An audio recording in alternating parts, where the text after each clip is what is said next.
player props here on PrizePicks for Monday, April 1st. You guys, brand new month here. Brand new month to try to get after these profits. Before I get started, you guys take a look in the description below. Hop into our premium Discord, $9.30 per month. It's where I post all the plays that I'm making on PrizePicks. Super positive community over in the Discord. We got members posting their plays, what they're feeling that day. Just again, super positive community in the link in the description below. 31 cents per day. I also want to mention I'm not a gambling expert and this is not financial advice. These are simply just plays I'm personally looking at making. Hopefully giving you guys some insight and analysis to then make your own player prop decisions here. Again, no one's pressing submit on those parlays other than yourselves. But let's get right into it, you guys. I got two player props that I am targeting here. Monday, April 1st. Again, pretty decent slate today overall, but let's not waste any time. Let's get right into it. The first play that I'm targeting here is going to be, both of these plays actually going to be fantasy score props. I'm liking CJ McCollum over 37.5 fantasy score. Again, there's a ton of blowout potential on the slate overall. We got Indy Brooklyn at 12.5, Portland Orlando's at 16, Boston Charlotte's at 17. So I'm really looking to target games that are projected to be close as far as lines go. But again, you can never really predict essentially a blowout in the NBA. But for CJ McCollum, 37.5, no Brandon Ingram. Brandon Ingram is going to be out for this one. Jose Alvarado out, which should put CJ McCollum with some pretty elite usage here in this matchup, pivotal matchup here against the Phoenix Suns. Now, CJ McCollum, if we go over to Outlier, again, there's a link in the description. You get a 7-day free trial with Outlier. It is a research betting tool that I do use every single day, you guys. Great tool to use, really, truly.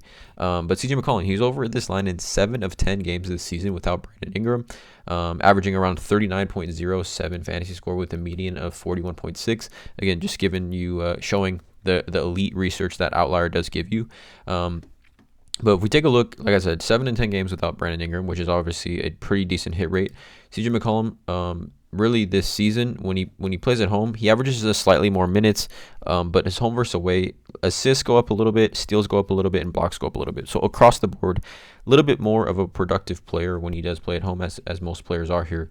But CJ McCollum, his usage, which is key here, his usage game log this season with Brandon Ingram off the floor, he's seen 25% usage in every game except for 2, and then one of those games he played only 15 minutes. So at least 25% usage is what I'm projecting him here for. Actually, probably north of 28% usage. And if we take a look at guards, fantasy score game log, this is the parameters here over on StatMuse. Guard players fantasy score game log this season versus the Phoenix Suns, who logged 28% usage in the last 15 games.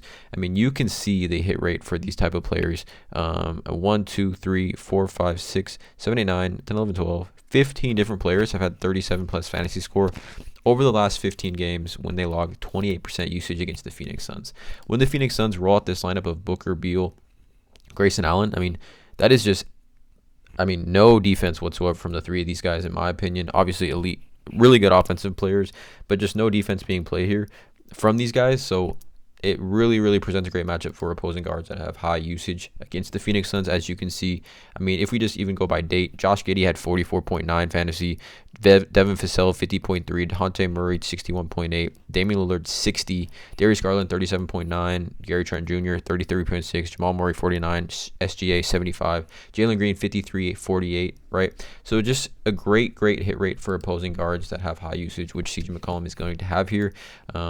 Right, the Phoenix Suns on the season allowing the 5th most fantasy points to the guard position, or point guard position, lead guard position, which is what CJ McCollum plays here. And then we look at CJ, right, over his last, I think 30 days or so, with BI off the floor per 36, he averages around 38.8 minutes fantasy points, and he sees essentially a 4.2% usage bump, averages 8.4 more fantasy points per game per 36 minutes, and then 0.3 more fantasy points per minute. Now, even CJ over his last 5 games is averaging 1.11 fantasy points per minute. So again, if CJ sees around 35 to 36 minutes here, that should be more than enough to cover. But again, that's just his average, given the elite matchup it is versus the Phoenix Suns, who can't stop guards whatsoever at home.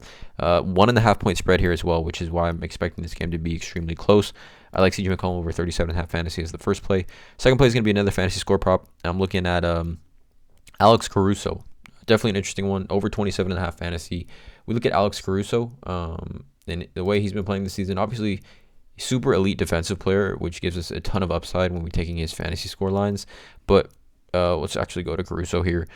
He is over in three of his last 4 games, right? And pretty much if he sees 30 plus minutes, he's got a great odds, a very high floor for this line to hit. I mean, you can see here 1, 2, 3, 4, 5, 6, 7, 8, 9 of his last 10 games. He's had at least 24.4 fantasy points. But it's a great matchup. It truly is. And we look at Alex Caruso, his game log, fantasy score game log this season when he does log 28 plus minutes. I mean, this has a pretty elite hit rate as well. You can see this column here. Really strong hit rate.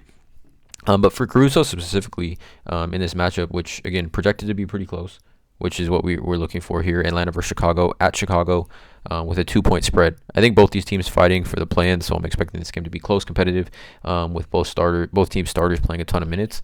But Caruso, like I said, defensive stalwart, and over the last 10 games to guards, Atlanta's giving up the 3rd most steals and the most blocks to opponent guards, right? So Alex Caruso, who is a very dominant defensive player, you can see the steals plus blocks, right, that he gets per game. He's like a floor of around 2 stocks at least, which is 6 fantasy points.